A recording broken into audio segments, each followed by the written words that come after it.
एक में 1/2 को जोड़ा गया है, एक में 1/3 को जोड़ा गया है, एक में 1/4 को जोड़ा गया है, और ऐसे जोड़ते जोड़ते जोड़ते जोड़ते 1/120 तक पहुंचाया गया है। तो मुझे बताइए इसका आंसर कितना होगा। ठीक है, हम बोलेंगे सर देखो कोई दिक्कत की बात नहीं, बस इसमें एक लाइन सॉल्व करना होता है।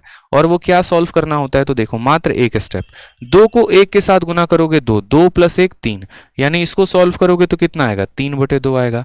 दिख रहा है ना, 2 एकम 2 + 1 3/2।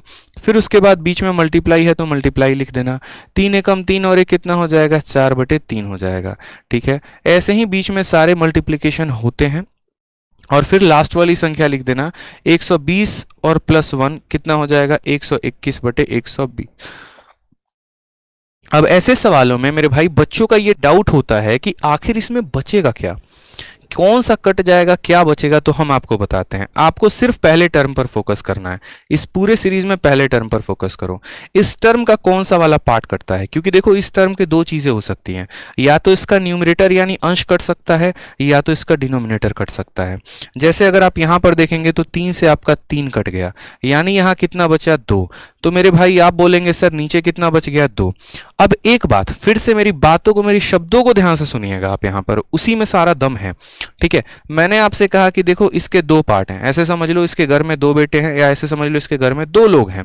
ठीक है, इसका हस्बैंड चला गया तो इसकी यहां पर एक तरीके से वाइफ बची है, सपोज करिए यहां पे। तो यहां कपल का होना बहुत जरूरी है, कपल का होना बहुत जरूरी है। तो मान लीजिए यहां डिनोमिनेटर अगर है ना, तो अगले वाले फ्रैक्शन यानी जो सबसे लास्ट वाला फ्रैक्शन है उसका डिनोमिनेटर खत्म होगा, उसका न्यूमरेटर बचना चाहिए, तभी हम कपलिंग कर पाएंगे। अगर इसका न्यूमरेटर खत्म हो जाएगा तो इसका डिनोमिनेटर खत्म हो जाएगा, समझ गए मेरी बात को। और अगर इसका डिनोमिनेटर खत्म हो जाएगा तो इसका न्यूमरेटर को खत्म होना पड़ेगा। मतलब जो संख्या इसमें खत्म होगी ना, वो डेफिनेटली, जो संख्या इसमें खत्म हो जाएगी तो उसका उल्टा दूसरे वाले में खत्म हो जाएगा। ठीक है, क्योंकि क्या होगा कि यहां पर जैसे मानो फिर यहां पर कुछ पार्ट लिखोगे तो ये वाला पार्ट इसको खत्म करेगा, फिर लिखोगे फिर ये वाला पार्ट इसको खत्म करेगा, यानी हर बार न्यूमरेटर खत्म होता चला जाएगा और डिनोमिनेटर काटता चला जाएगा। तो यहां वाले पार्ट में 120 ने इसको काटा होगा, इसीलिए इसका न्यूमरेटर बच जाएगा और इसका डिनोमिनेटर बच जाएगा। तो आंसर 121/2 आ जाएगा मेरे भाई। तो 121/2 का मतलब कितना होता है, 60.5 हो जाता है।